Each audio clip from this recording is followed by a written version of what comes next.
young learners, una sa tanan ug sa dili pa kini sugdan ang atong panudlo, nanghinaot unta ko sa atong mga estudyante na umanon ang presentasyon sa video kay para may bal-an sad ninyo kung unsaon pag-navigate sa animations, transitions ug ang pagsulod o pag-format sa audio o video. Ang PowerPoint animation usa ni sa gamit na pwede gamito nato aron epektibo ang pagdagan sa impormasyon sa atong presentasyon. Unsaon nato pagbuhat og animation gamit ang PowerPoint? Step 1, una, pilia ang butang nga gusto nimong i-animate sa imong presentasyon ug i-click ang animation tab. Step 2, sa tab nga animation, makita nimo ang usa ka laray sa mga animation nga imong magamit. Step 3, kung gipili nimo ang imong animation, i-click ang animation pane nga button aron ma-customize ang imong animation. Step 4, sa animation pane, imong makita ang lista sa mga animation nga imong gi-apply sa imong gipili nga butang. Step 5, unya, makontrol nimo ang oras sa imong animation ug tan-awa ang mga kapilian. Makita nimo dito ang timing ug effect na ma-adjust.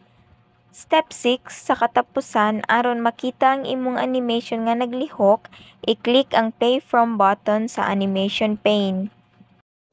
Ang PowerPoint transitions usa ni sa pwede gamiton nato aron pagbalhin sa slide nga naay makita sa visual nga epekto nga mahitabo kung mobalhin ka gikan sa usa ka slide ngadto sa sunod sa panahon sa usa ka presentasyon. Mahimo nimong kontrolon ang katulin, idugang ang tunog ug ipasebo ang hitsura sa mga epekto sa pagbalhin. Unsaon nato pagbuhat og transitions o ang pagbalhin sa slide gamit ang PowerPoint? Pilia ang slide nga gusto nimong dugangan og transition. Pilia ang transition tab ug pilia ang transition. Diha sa ibabaw makita nga gipili nato ang effect options aron mapili ang directions ug ang kinaiya sa transitions.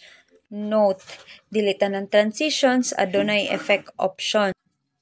Human sa pagpili sa mga effect options,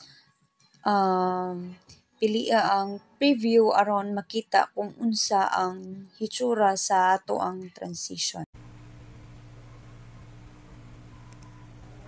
Una, matuto sa insert, i-click na to ang insert tab. Kaduha, makita na to ang media group atong i-click ang audio kung ganahan ta magbutang og audio. Inighuman na to og click sa audio, pwede ta mamili kung audio on may PC o record audio atong pilion.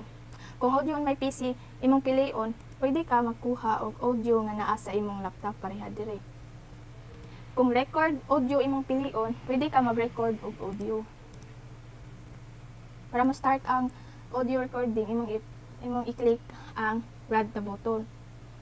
Pero ganahan na ka mo stop, meron na siyang i-click kanina sa tunga din, okay.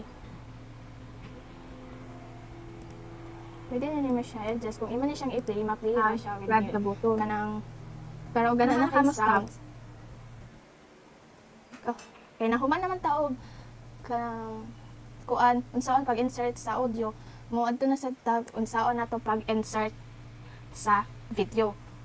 Una gihapon kay insert imo gihapon i-click ang insert tab mo instead na audio pero maadhi ka sa video kay video man atong i-insert. Sa media group ato makita ang video ato kining i-click, inig-click nato makita nato ang option na the device, stock videos or online videos. Pwede ka mamili og bisag asa na nila imong gamiton.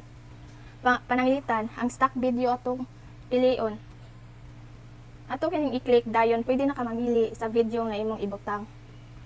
Akong napilian nga video kay kani. Pag human natong pili, i-click dayon nato ang insert. Pwede ni mo ma-adjust ang video nga insakto sa slide sa maani.